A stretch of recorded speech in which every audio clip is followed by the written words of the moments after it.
We're so excited and so happy to have you all joining us for this webinar. You know, this is a collection of a number of people that really care. We really care about creating positive change, helping others create that positive change and bring that value into the world for the betterment of mankind.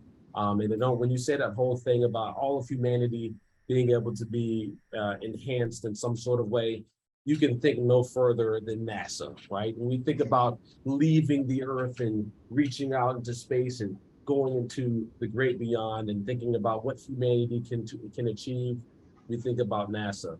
But you know what else we think about? We think about the innovators and the entrepreneurs that support this great work. All right. So if you are an attendee on this webinar, then you are one of those innovators and you are one of those future entrepreneurs that are going to help us achieve the great things that all of humanity can achieve. So thank you for joining us.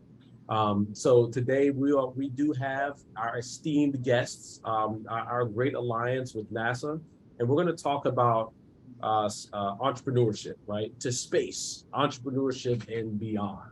All right, and we're going to start off by just doing a brief introduction of some of the panelists that we have today to bring us this great message about what NASA and what the Mid-South Hub can bring to you all as innovators to help support your work and bring this positive value change you seek to create through your technologies into the world and, of course, beyond. So our agenda is very straightforward. We're going to do these introductions. We're going to talk a bit about inclusive innovation, not just a little bit, but it is the key to a number of different things and being able to bring forth innovations the right way to make sure we're solving the real problems. We're going to talk about the new pilot of NASA I-Corps. We're going to talk about the Mid-South Hub and how we're having an impact and how we're using I-Corps to create positive change in our region. And then we're going to go and talk about how NASA is looking at increasing STEM engagement and funding. And so the goal is that as we get through this run of show, at the end, we'll have time for Q&A. So do not hesitate to go ahead and leave some questions inside the Q&A. Keep that active, and we'll do our best to keep track and make sure we get your questions answered. With that, hey, are the panelists ready? We are ready to go.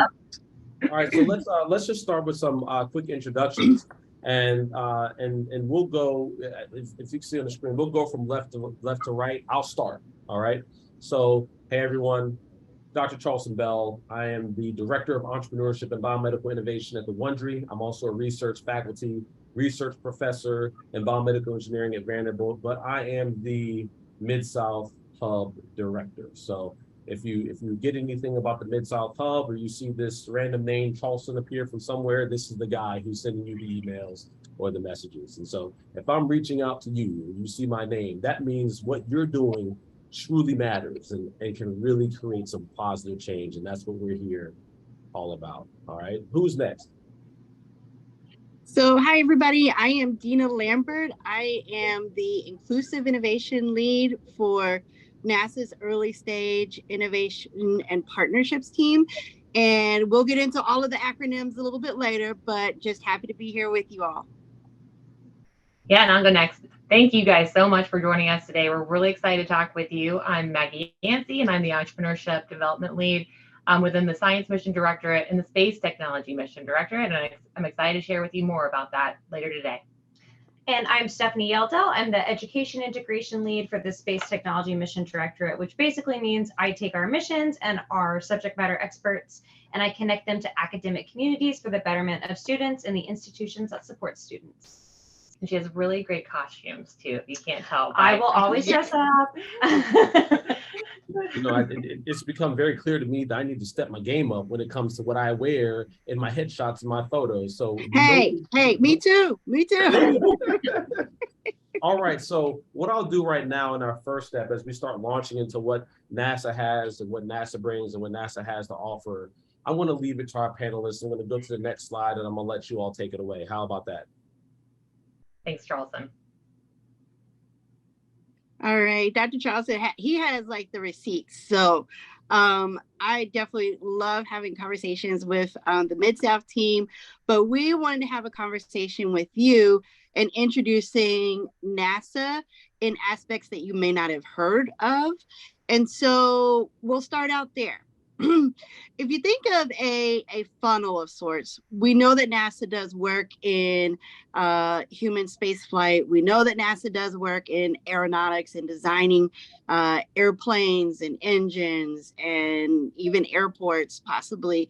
But space technology is the hows of how we make sense of science, meaning how do we actually look for using the concepts and the hardware and the software to do what we need to do.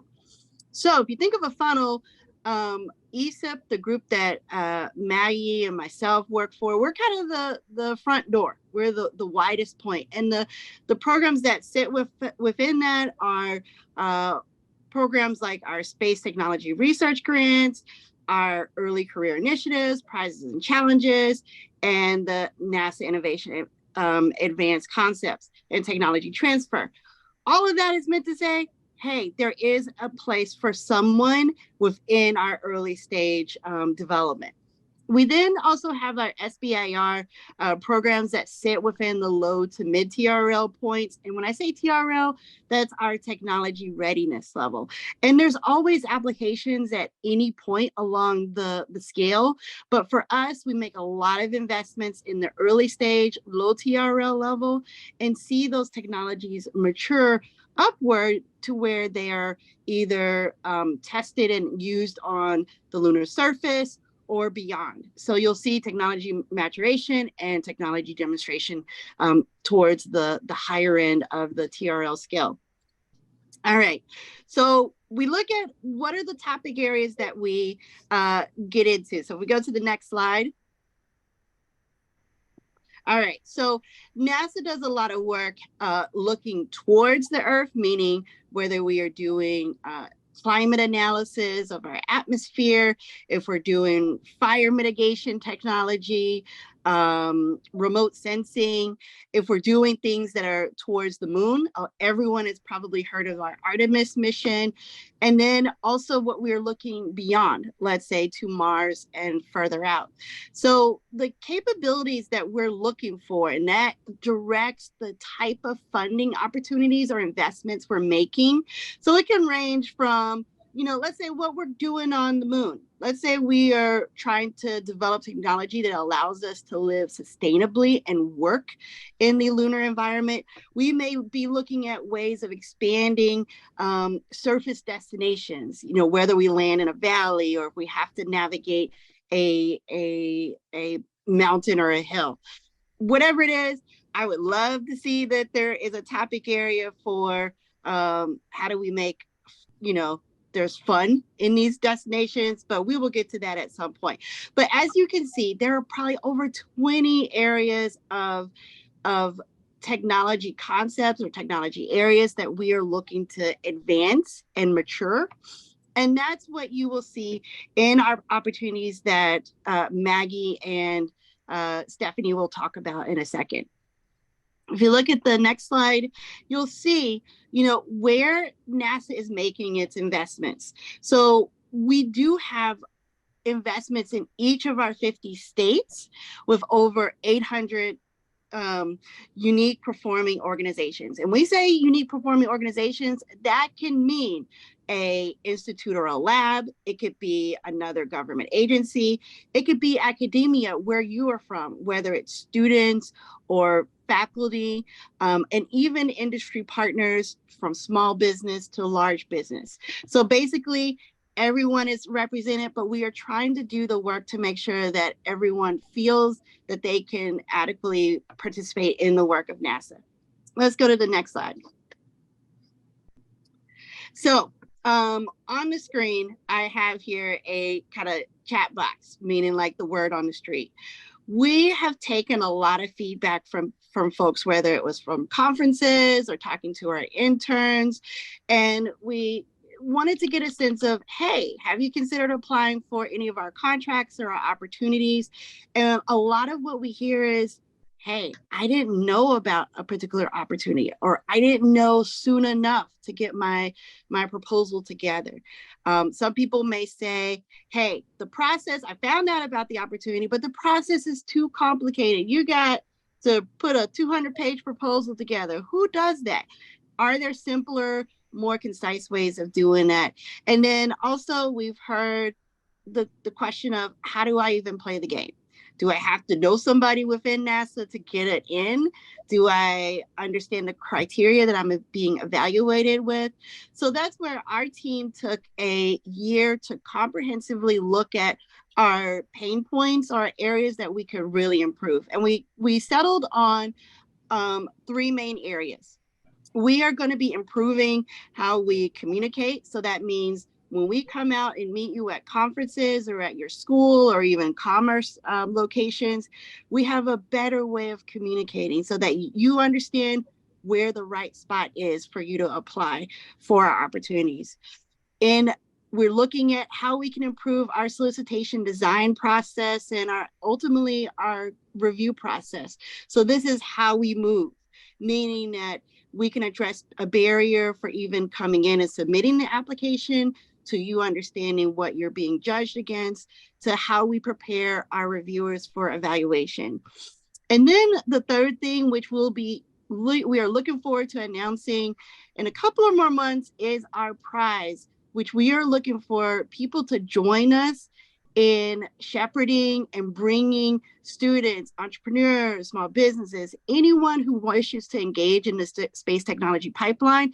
We would like for you to join us, because we know that we sit in Washington, D.C. or at some of our other centers. We need others who are out there in the community or in the ecosystem helping us.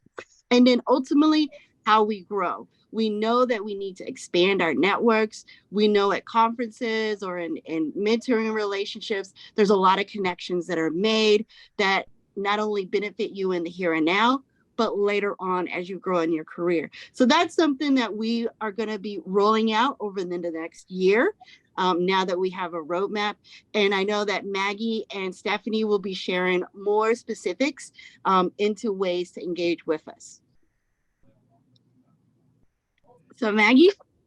Thanks, Dina. So before I get started, Dina did such a marvelous job of really laying out the foundation of how all the really interesting and complicated problems that NASA is working on, as well as sort of the ways in which the mechanics may operate to allow for folks like NASA to, create pathways for scientists and technologists like you all that are out there doing the work and make where the magic is happening.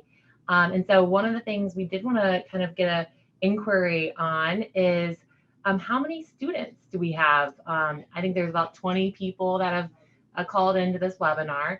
If you can, in the chat, put whether or not you're a student or you're a faculty member, that would help give us a better sense of who we're talking to today. And then we can kind of hopefully tailor this conversation as we need to. And awesome. We see there's a Will piping in. He's a student.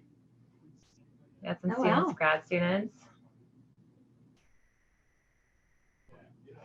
And then the other question I have for folks is, have you ever applied for either a NASA prize, a NASA grant, or any type of NASA thing?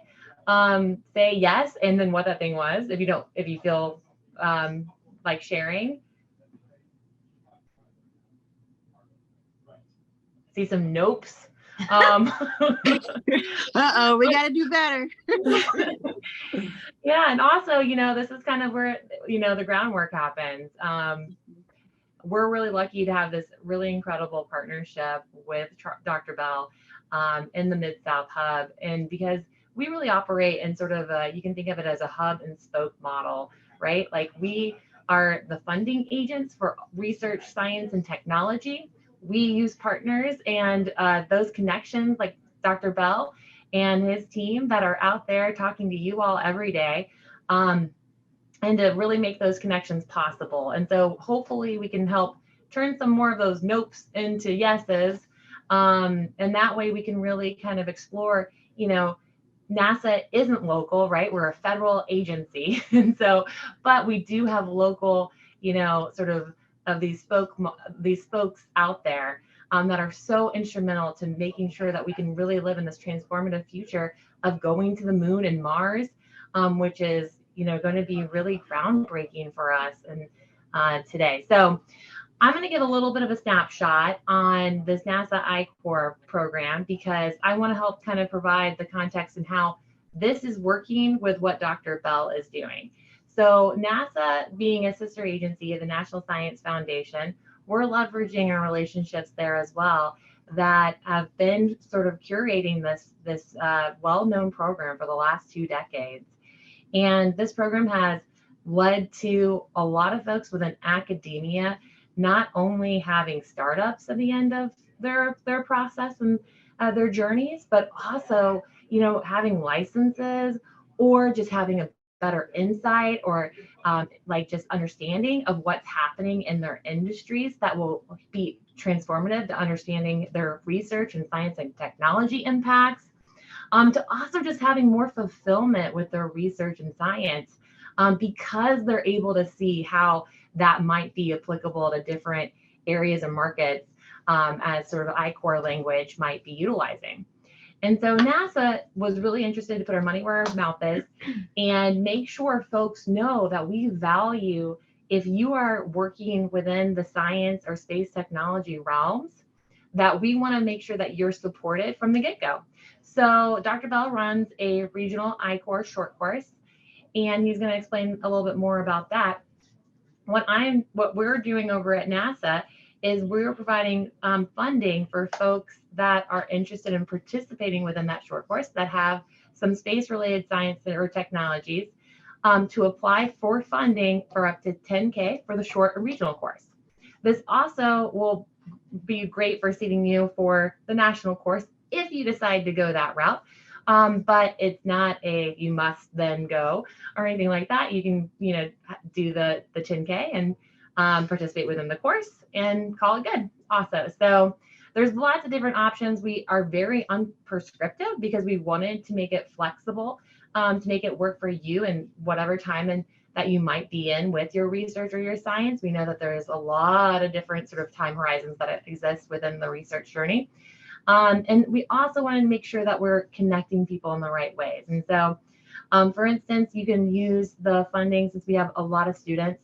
From the student perspective, I think it's important to know that funding is important because you should be funded for some of the work that you're doing within the institutions that you're working at. And you can pursue funding opportunities like I-Corps to help supplement your funding. Maybe you already have a graduate assistantship or whatever it might be, but this could be an additional sort of supplement that you may be able to integrate within how you are resourcing yourself through your educational career. And so, and that, applies to a lot of different things, but it does apply to I-Corps. And 10K obviously is not going to pay your way through your career or anything like that, but it may help you out over the summer. So you may not have to work 2 jobs. And then you can also, have the time and the attention to spend on your research or your science. So in a lot of ways, some of these projects are student-led. Sometimes they're faculty-led. Sometimes you might just have sort of, insight into what another faculty member might be working on that you might be really curious and interested on. And so there is going to be a lot of proactivity that is sort of going to have to come inherent with you kind of working with your faculty members or your faculty members working with you, vice versa, to make sure that you're cultivating a relationship and making sure that you can, 1, set yourself up to be resourced, 2, set yourself up to do what you want to do, which is maybe researching space applications, and 3, make sure that you're getting the time and the availability, the time and the expertise through Dr. Bell's Mid-South Hub in order to pursue that.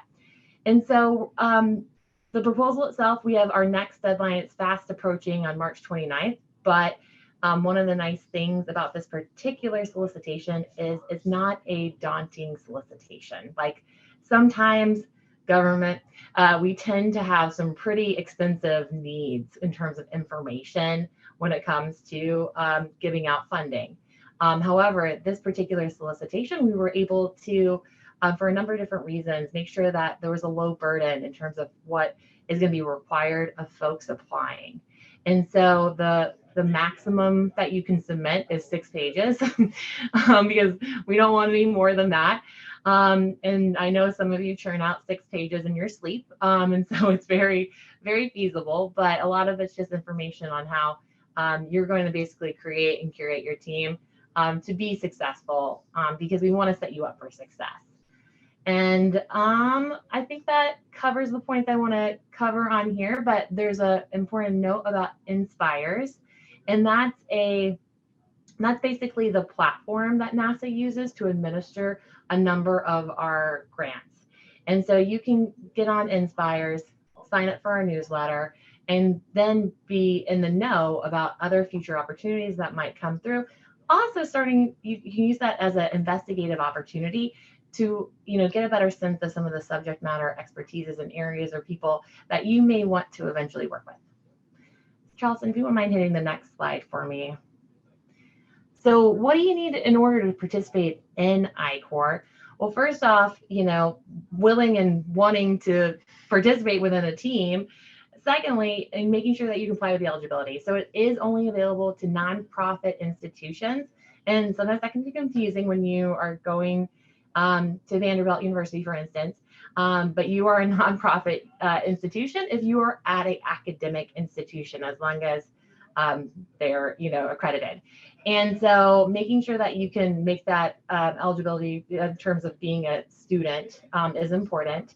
And then also having a research milestone. So you do want to have at least some type of sniff test that has validated the things that you are kind of pursuing. Sometimes that's a research paper that might be under review in a publication. Sometimes it's a presentation at a conference. Sometimes, it's like some sampling of studies that's going to help kind of validate what you're doing to keep nudging you forward. Because if you might want to otherwise, maybe take some more time to incubate that research idea if you haven't gotten sort of any type of validation at that point. And then finally, relevance to what NASA is doing. So we aren't going to fund necessarily the latest cancer research because that's what the Health and Human Services and NIST and those other sister agencies of ours are doing. But we will fund stuff that are applicable to, a lot of the stuff that Dina was presenting earlier in this presentation really sets up, and we can share these slides with you all when we're done, and making sure that you understand sort of all the potential applications. But we understand NASA is a really, really big place, and it's hard to understand exactly where you might apply, which is why that short course is so important, because it will, like customer discovery, will allow you to discover where at NASA you might have the most relevancy. Next slide. And I already covered the eligibility, so you can go on to the next slide after that. And then finally, you have to have at least a technical lead and an entrepreneurial lead to form your team. And in addition to just that willingness and excited and inspired sort of way of looking at the world of wanting to join I-Corps. And so I also have a great quote from one of our most recent NASA I-Corps participants. Irina is an undergraduate student at Queens College, and she participated. And I ran into her actually earlier this week when she was doing some customer discovery in Washington, D.C. at a conference for their particular autonomous vehicle technology. And participating in I-Corps, she said, really gave her the sort of tailored, intense, and well-structured experience that got her wheels turning in a way that's going to let her really kind of, pursue her technology and research in a much more targeted and efficient way than she otherwise would have. And that's just one of the many success stories of participating in I-Corps. And with that, I'm going to pass it over to Dr. Bell to share a little bit more about the Mid-South offerings. All right. Hey, thank you so much. So learning all this sort of stuff that's going on at NASA has my wheels turning. So now I'm thinking like, yo, like how do I get involved too? So it is my great hope that the attendees out there are feeling the same way. Because if I'm feeling that way and y'all are actually working on technologies that can actually go through the program, man, the possibilities are limitless. But like, let's take a quick moment, a quick aside, and kind of talk about what we're kind of doing in the Mid-South, the Mid-South Hub. And so the Mid-South Hub is part of the NSF's National Science Foundation, part of the National Innovation Network. And so the NSF has changed their model from, instead of just having single institutions doing I-Core by themselves in silos, instead we're going to form regional innovation clusters. So these institutions of higher education, or IHEs, can come together and work. Instead of being in silo, they can then join in unity, right? And work together to create these innovation ecosystems. And so we have been one of there's currently 10 hubs in the United States, and the Mid-South is one of those 10 hubs. So how did this all come to be? What's the background on all of this? Well, in the Mid-South, we have problems, right? Big problems. And you can look at some of these problems that we have in our region and our geography, and there happens to be great overlap in other geographies. Now, there's some things unique to us, and maybe in the Northeast, they don't have in the Northeast and the concentrated urban areas, they don't have to deal with the urban-rural divide, but here we have to deal with the urban-rural divide, where there are some people that in urban areas that are just as marginalized as some people in rural areas. And how do you come up with solutions to their problems, while recognizing that the system is also having a detrimental effect on other people? We have major problems in the Mid-South, right? But when we're thinking about these very complex problems, what is a way that we can find solutions for them? The answer is innovation. The definition of innovation is positive value change, right? How do you bring positive value change into the world? In the Mid-South, we look at innovation and entrepreneurship maybe slightly differently. Coming from the director of entrepreneurship, you might be thinking, man, he needs to be talking about money. He needs to be talking about profit margins. That's what the director of entrepreneurship should be talking about. But here in the Mid-South, especially at the Wond'ry at Vanderbilt University, we take a different approach. Remember all those problems that I listed on the last screen? Well, those problems affect people. There are people who are dealing with a lot of needs and a lot of pain. There's suffering that's happening in real time. And, there are two steps to the innovation process. The first one is that you have to empathize with people that are in pain or that have needs. You have to understand those needs. But then the next step is you have to then have that internal desire to try to come up with a solution to end the suffering of others. There's a word that means that, you coming up with a solution to end the suffering of others. That word is compassion. And so we believe, right, that compassion, when ending the suffering of others, that ending of suffering is actually creating positive value change. Thus, innovation is compassion, right? And entrepreneurship is innovation for a fee. Now, taking one step further, those problems that I listed on the last slide are very complex, very, very complex. And if you want to solve complex problems, you cannot just come from a single viewpoint. It takes multiple viewpoints. It takes multiple eyeballs from different lived experiences and different expertise. If you want to empathize with a person in suffering, your team has to be composed of people that have a diverse set of skills and backgrounds and knowledge, so that they can truly understand the pain that person or customer is going through. And then if you want to solve that problem, come up with a solution, the big idea that's going to solve the problem, you too need a team, a diverse team of experts from all different backgrounds and lived experience. And when you bring all that together, that is innovation optimized. Well, guess what? There is a phrase for what I just described, and that phrase is inclusive innovation, right?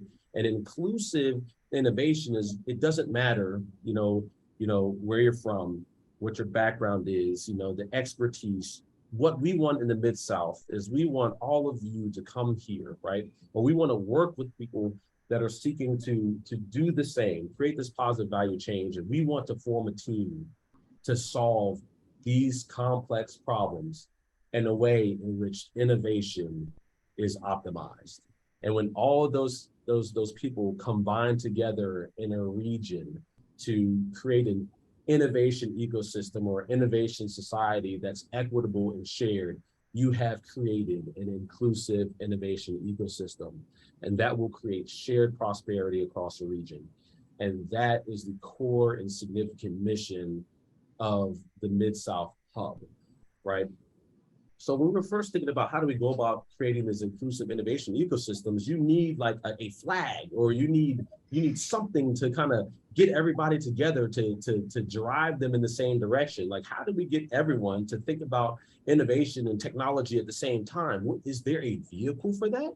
And then that's when we discovered something called I-Core, the Innovation Core. And what I-Core is I-Core, what the program does is it takes innovators, people with ideas, people that want to come up with solutions, innovators, and transforms them into entrepreneurs so that they can take deep technology from the university and commercialize it into the market to create jobs, stimulate the economy, and create and impart positive value change, right? That is the whole point of I-Core.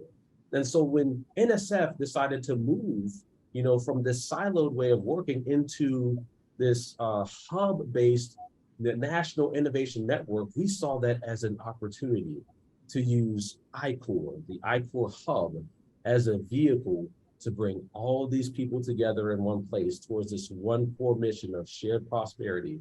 And that's when the whole notion of the Mid-South Hub was born. And that's where we wanted to become the inclusive innovation corridor that stretches across the Mid-South. Now, before I get there, let's talk a little bit more about I-Core, right? I-Core isn't just a 7-week boot camp that's life-changing. It's more than that, right? It does a number of things. It gives a number of benefits that I can talk about. In fact, there's a slide about that later. But let's talk in a higher level form.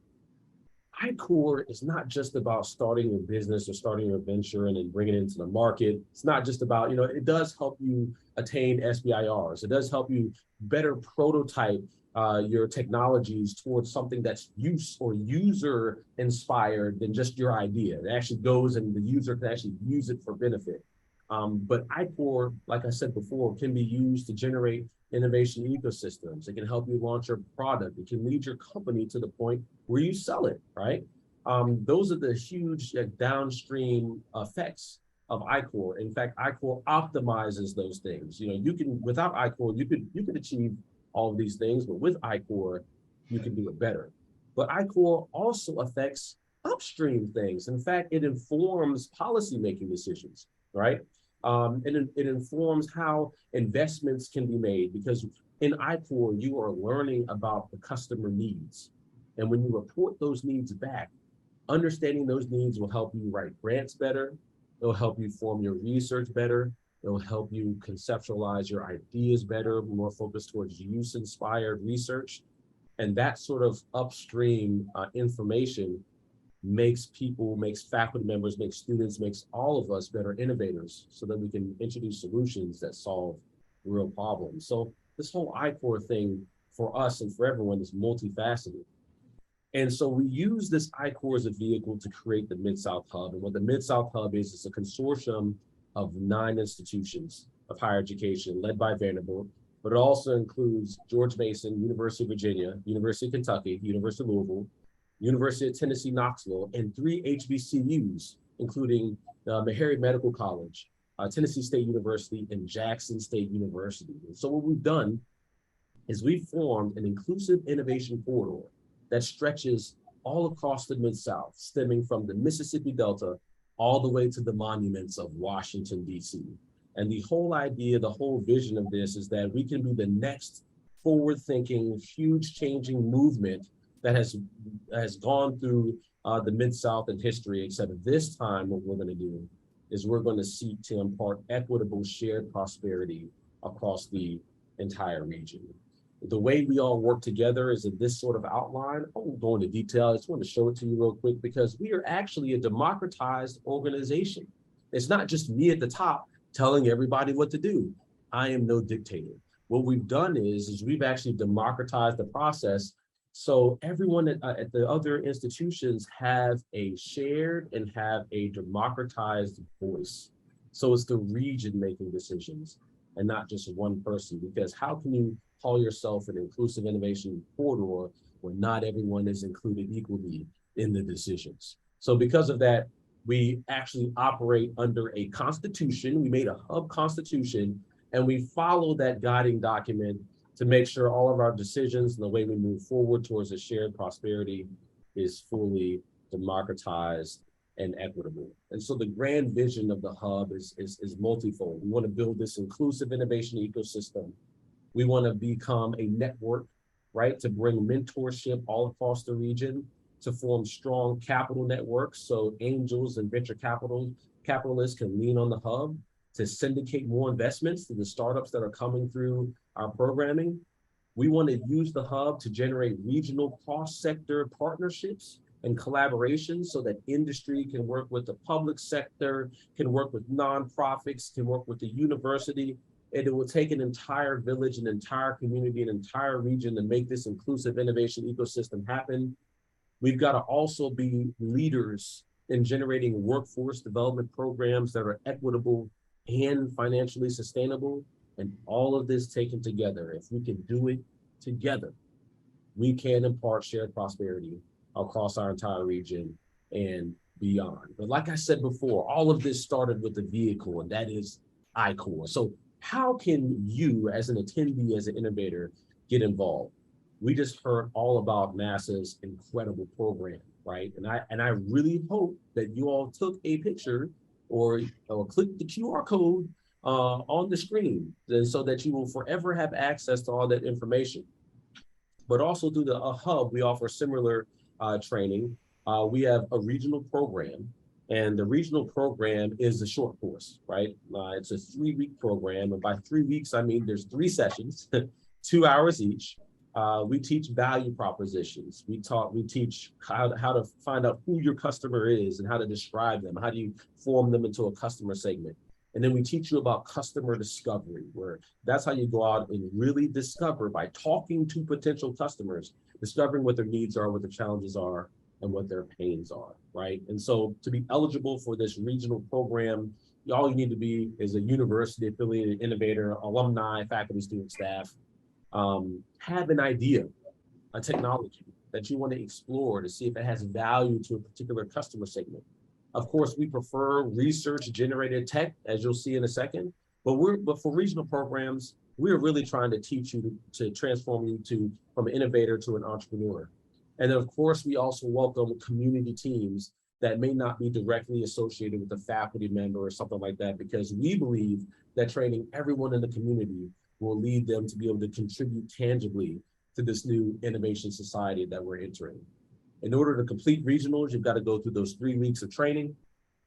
You've got to complete a minimum of 20 customer discovery interviews.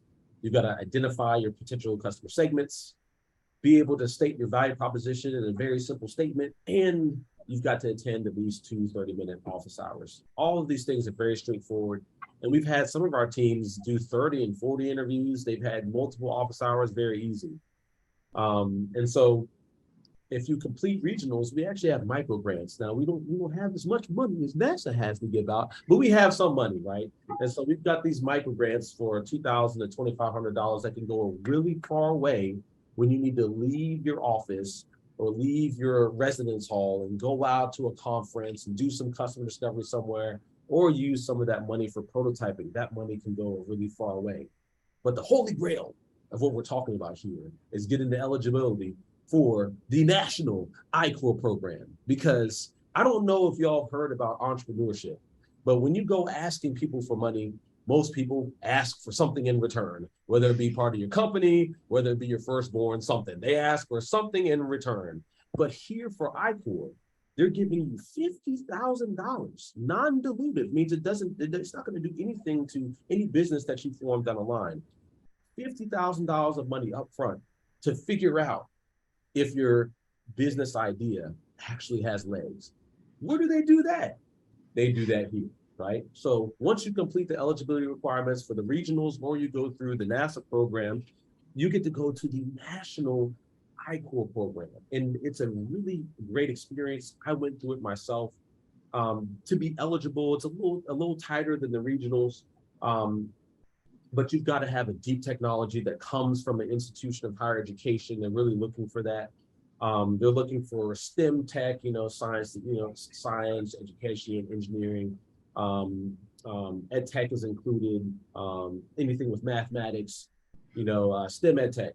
And then it all has to be based on either a grant that was accepted through the university that you're coming from, research that was performed, like you mentioned the research milestone before, a publication, or a patent that was filed through the intellectual property or tech transfer office of your university. Just like that was stated earlier, you've got to have a team, entrepreneurial lead, technical lead, industry mentor. That's the I-Corps trifecta. You need those at minimum.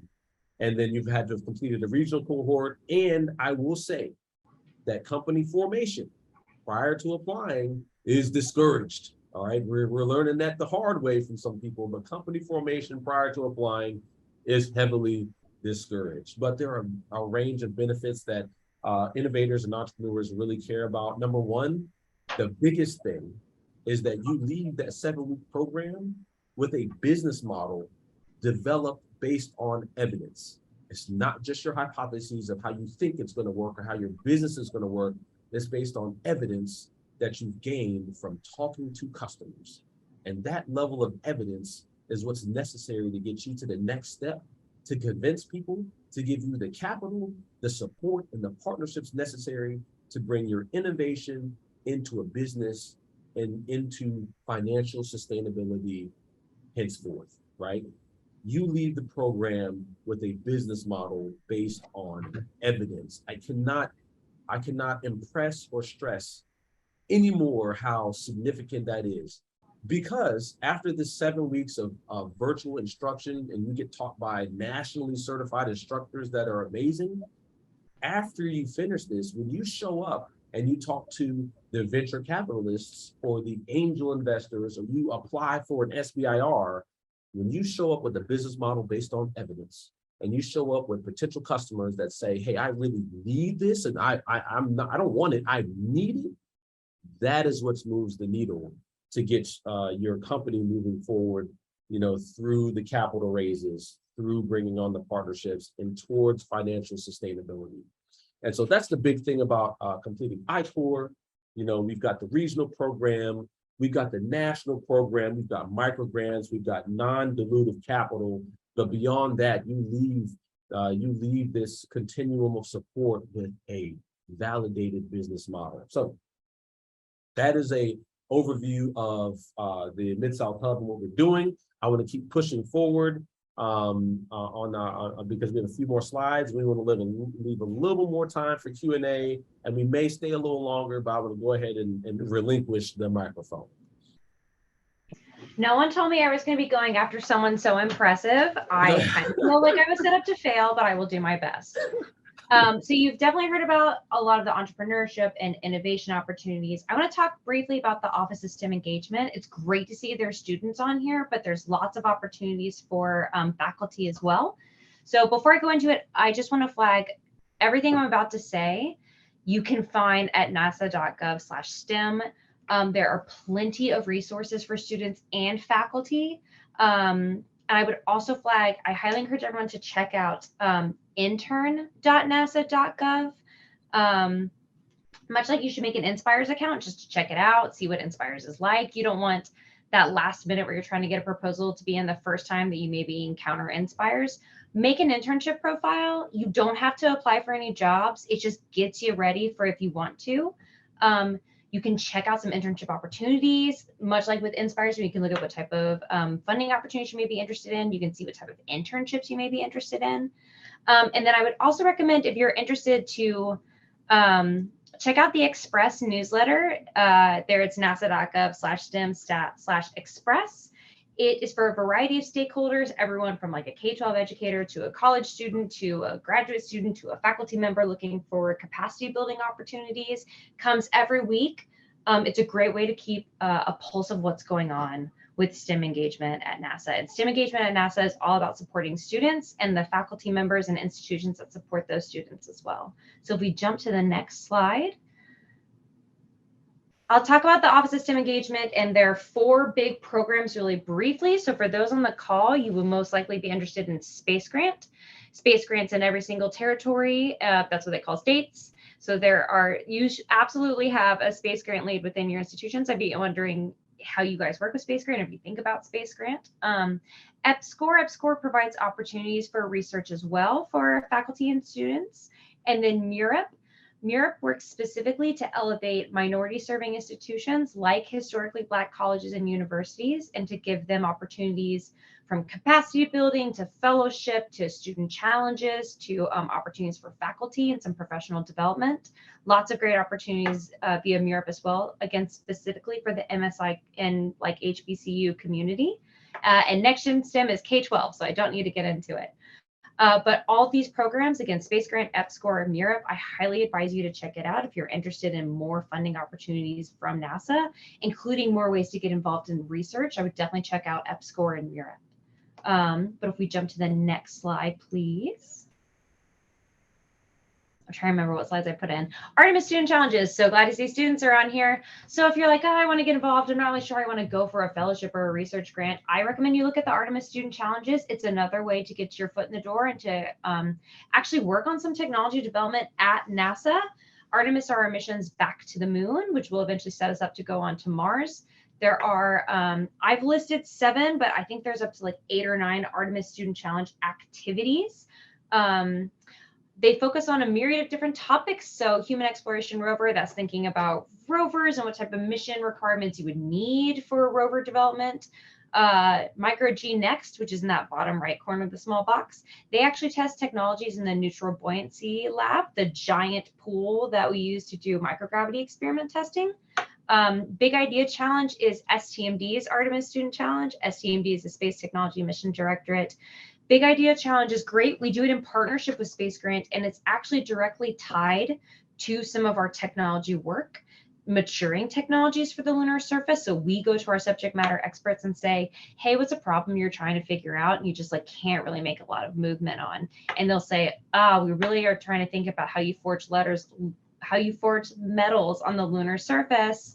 There's a lot of issues. We would love some innovative ideas around that. We put out that call to student teams. So teams can be made from undergraduate, graduate students with a faculty advisor, and you can actually propose back what your solution to that challenge may be. And it's an actual NASA challenge. If you're selected, you get some mentorship opportunity as you actually develop that technology proposed, and you can actually demonstrate that technology at the end of the challenge. It's a really great opportunity. Most student challenges kind of mirror the academic calendar year, so they will likely put out their calls for proposals in the beginning of fall, so that you would work on that proposal during like the fall semester, and then actually make those selections closer to like the end of the calendar year. That's a generalized statement, but again, nasa.gov/STEM, or if you look here, stem.nasa.gov/Artemis. If you Google Artemis Student Challenges, they'll pop up. Check it out. It's another way to get involved. And once your foot's in the door, you can really open up a lot of different opportunities. If we jump to our next slide, thank you. I want to call this out because it's a current opportunity, and Charles and I owe you information on it. MSTAR is an example of our work with MURIP. Again, that's supporting MSIs like HBCUs. It's a capacity building grant. It's a pretty large opportunity. So MSTAR offers up to $300,000 per year for 3 years for an MSI or an HBCU to do some capacity building work in areas of a strategic importance to STMD. That can be anything from lunar technologies, it can be propulsion, it could be advanced manufacturing, it could be small satellites, anything within our breadth of technologies. So I put a link, again, that's through Inspires, another reason to check out Inspires. But Charleston, I'll send you more information about MSTAR, but since we have some more students, we can jump to the next one. I encourage all of you to check out the Lunar Surface Innovation Consortium. It is a free consortium that you're able to join virtually. The consortium is around 6 technology capability areas that we need to survive on the lunar surface. It is comprised of industry, nonprofits, other government agencies, and a big role within academia. There are monthly virtual meetings, and you're able to join that virtual meeting and hear what industry and government experts within a potential field you could be working in are saying about a current problem. It's a great way to think about maybe inspiration for your research or for innovation or other opportunities that we will see in the near future. Again, totally free. It's managed by Johns Hopkins University. You guys will get these charts, but LSIC, there's a little link at the bottom, lsic.johnshopkinsuniversityapl, JHUAPL.edu. Check it out. If you don't like it, you don't have to come to another meeting. And last slide. This is a shameless plug. We made a graphic novel. It won a bunch of awards. It's called First Woman. It's about the Artemis missions. You should check it out. And that's the end of my pitch. Thank you, Stephanie. The only person that could follow Dr. Bell. No way.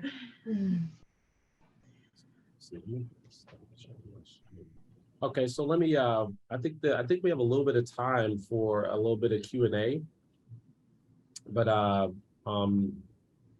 while I'm trying to unshare my screen, right?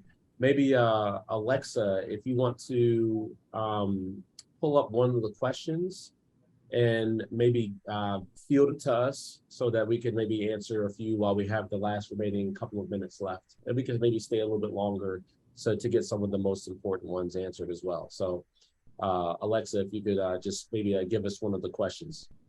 Sure. So we had a question from Peter that says, I love what you're saying about compassion and its connection to innovation.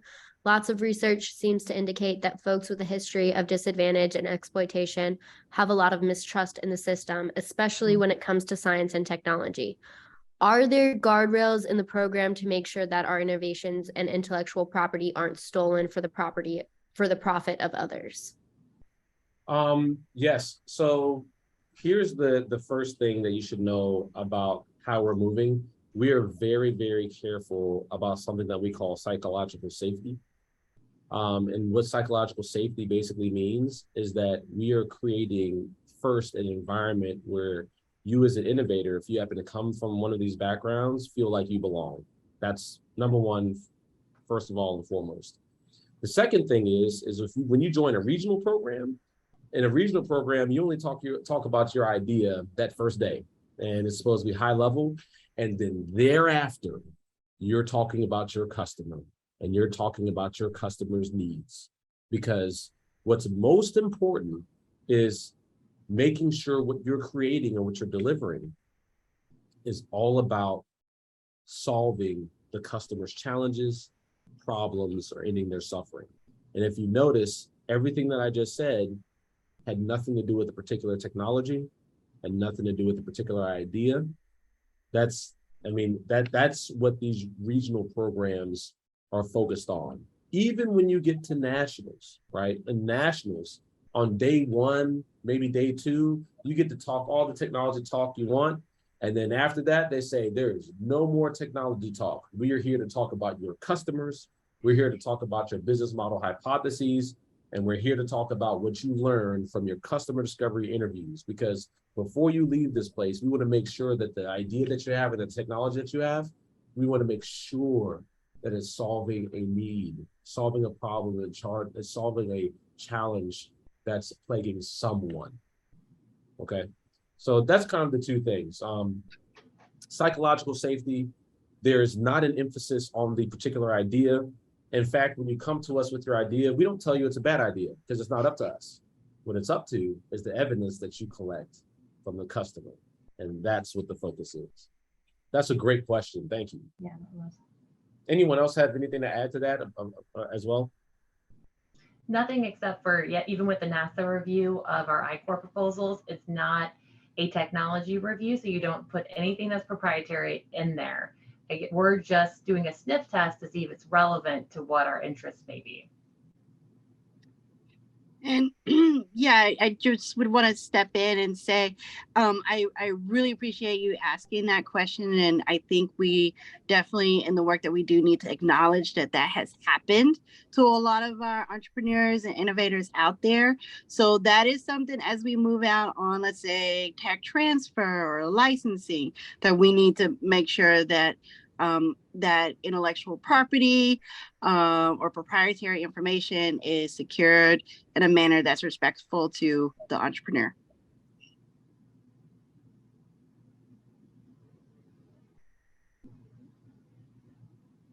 Alexa, do you have any other questions? Yeah, so we had another question from Mark here that says, besides governments and large private space companies, what other customers exist in this space?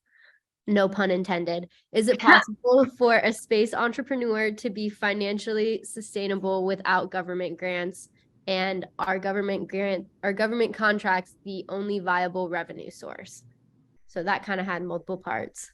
Yeah, great question. So the space industry is the fastest growing and fastest changing industry right now. And so there's so much that's happening. There's several companies that are popping up, from Virgin Galactica to so many others. And so just making sure that we're positioning folks to also be able to be competitive in those markets is one of the reasons why we are doing I-Corps. And so in some cases, though, NASA is still the customer of a lot of the science and technologies. And so that's sometimes a part of it too. So I would say it's a yes and situation. And it depends because there's so much changing and we really can't predict the future, but we're trying to get ahead of it by making sure that you have the tools and the resources to be equipped to do so.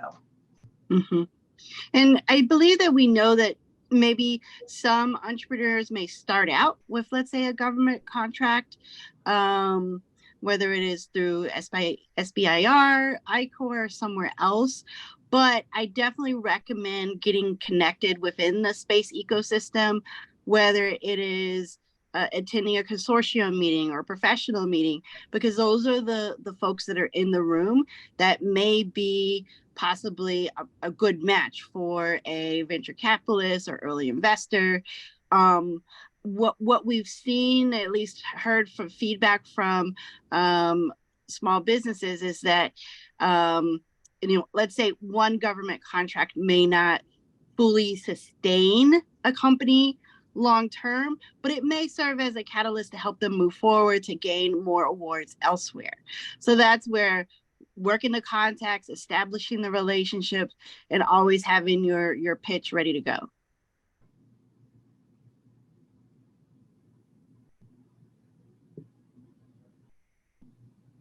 So I think some of the other questions we kind of answered. Oh, another one just came in from Rachel. It says, how early would faculty contributors need to get involved in the process? Can student teams approach us after they have passed through the regional process? What was the first part of that question? How early would faculty contributors need to get involved in the process? The earlier the better, but sometimes we can't swoop in and get you all early. So we kind of treat everything in a case-by-case basis, but NASA would like to fund you or fund teams at $10,000 or less to be supported during that really important incubation phase during the regional course. And so we would like to be there on the onset. And so but we understand we can't get in with everyone because the Mid-South Hub is just newly created and there's still a lot of awareness building that needs to happen. And so so sooner the better, so that you can get funded and resourced and planned accordingly. I will say one thing that we're kind of experimenting with is that, I mentioned as far as the national eligibility requirements, a faculty member has to be involved and it has to be based on some research, like the research milestone that was performed on the technology or the solution or whatnot. And so that's a pretty well focused eligibility requirement. Like, it's hard to just show up and have that unless you're a graduate student that's working on a project with your faculty advisor and you're seeking to commercialize it. So something that we've been experimenting with is when we have teams come through our regional programs, and they express that they aspire to be in the national program, but they don't work with a faculty member, we'll encourage that innovator that's part of that regional team to seek out faculty members that work inside or near or adjacent to the industry they're seeking to go into, and seeing whether or not their solution could potentially utilize either some of the research or the technology from the university. And so now you've got a faculty member that's working with this innovator, and the innovator wants to bring this technology from the laboratory or from the science room into the market. That's a component that we're trying to see if it could be compatible with the national requirements. And what that's actually helping us do is commercialize the deep technologies that are at the university. So yes, as early as possible, we even encourage faculty members themselves to go through our regional programs, which happen all the time. But we also know sometimes that's not feasible. It's hard to get alignment, but even after the fact, we're still trying to bring faculty members in their research into connection and collaboration with these innovators that are seeking to do the commercialization. Great question. Awesome. So I think that's all the questions, unless anyone else wants to throw one in the chat.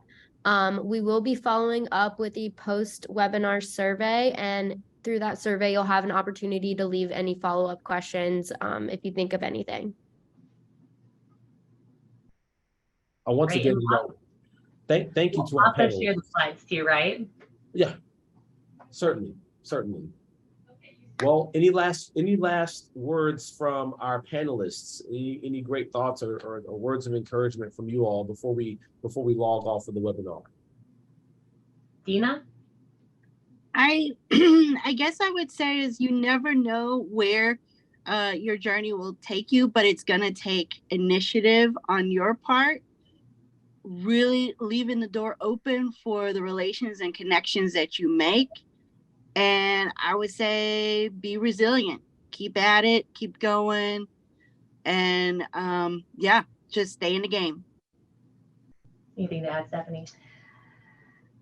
I agree with Dina. And I think specifically for students, I heard one of our directors say recently that as a student, you have more availability to try more things than you realize. And that's a really beneficial time for you to, not everything has to feel super high stakes, just try things. And I think NASA offers a lot of opportunity for you to try your hand at things and see if you enjoy it, how you excel at it, if you hate it.